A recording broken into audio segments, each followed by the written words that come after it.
South Africa is witnessing riots. Residential buildings are being set ablaze, shopping malls are being looted, highways are blocked, and armed protesters are marching on the streets. The situation is volatile. The unrest, the worst in many years. At least 6 people have died, dozens have been injured, more than 200 have been put behind bars, and reports indicate that these figures are only set to worsen. So what is going on? I'll start with the beginning. The reason behind the unrest, what caused it? The conviction of Jacob Zuma, the former president of South Africa. On the 29th of June, Zuma was sentenced to 15 months in prison. What for? Because he defied an inquiry into corruption allegations during his tenure as president. So South Africa's constitutional court, which is the most powerful court in the country, declared Zuma guilty and sent him to jail on charges of contempt. With this conviction, Zuma became the first South African president to go to jail. The sentence was hailed as a victory for the rule of law in the country, but it ended up turning law and order upside down. Let me show you some images. These are Zuma supporters, armed with sticks and shields, protesting against the court order. They've taken to the streets of almost every major city in South Africa, looting, ransacking and burning everything on their way. On Saturday, they blocked one of South Africa's biggest highways by setting fire to several trucks and vehicles. The highway burned the entire night, leaving thousands stranded for several hours. The highway is located in the KwaZulu-Natal province, which happens to be Jacob Zuma's stronghold.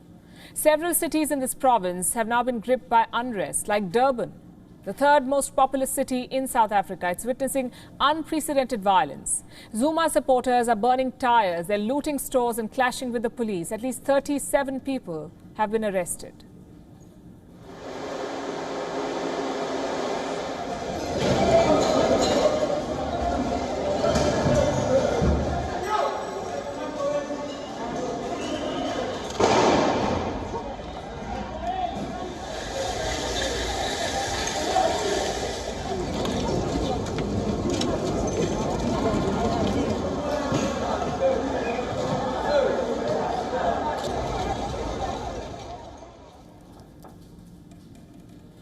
Same story in Johannesburg, South Africa's economic hub. Protesters are looting shops and ransacking stores. There are also reports of shots being fired at passing vehicles. At least 62 people have been detained and put behind bars. Our correspondent, Calden Ongmu, has been reporting from Johannesburg. She sends us this report. This is what has been left from violent protests that took place throughout the weekend and at night, even after President Ramaphosa sent out strong message to those involved in this. Police continued to make arrests even at night as protesters continued looting businesses, vandalizing properties and burning tires and blocking roads. This morning, many commuters have been left stranded as most public transport have suspended their businesses, fearing being attacked. Throughout the night, police and protesters kept playing cat and mice as some protesters were feared carrying firearms that went off time and again. The protest that first started in KwaZulu-Natal province by former President Jacob Zuma's supporters slowly spread to Gauteng. Now, as someone famously said, when the looting begins, the shooting begins. In view of this escalating violence, the police has been forced to fire shots to disperse protesters. Reports say this has led to the death of at least 6 people. But whether they died in police shootings is yet to be confirmed.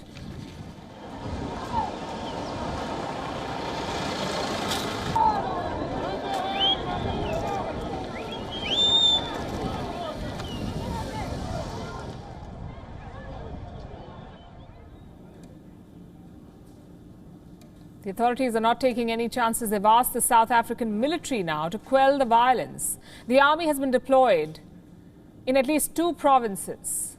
This is in order to help police cope with looting and arson attacks on businesses. But even the army may find it tough to contain the violence. Because we're not talking about 2 or 3 cities. The unrest has spilled over to several places. Umlazi, Katlehong, Pietermaritzburg, Chesterville, Nakandia and Escort, to name a few. South Africa's President Cyril Ramaphosa has issued a statement telling the protesters that it's okay to be hurt and angry, but nothing justifies the destructive actions that are endangering lives and damaging the country's economy. These acts are endangering the lives of people and damaging our efforts to rebuild the economy. While there are those who may be hurt and angry at this moment, there can never be any justification whatsoever for anybody to embark on violent and disruptive actions that negatively affect the rights of others. The president has appealed for calm, but Jacob Zuma's family says this is just the beginning. Edward Zuma, who is the former president's older son, says the situation will get worse if his father is not released. A statement he made a few days back is going viral, where Zuma Jr. has threatened authorities that they will have to kill him before they lay their hands on his father. They can give Zuma 15 months, they can give Zuma 24 months, or they can give Zuma 100 months. He's not going to even serve 1 day or one minute of that. They would have to kill me before they put their hands on him. They are not going to lay their hands on Zuma over my dead body. Extremely irresponsible statement, to say the least. It's a developing story that we'll be tracking. WION is now available in your country. Download the app now and get all the news on the move.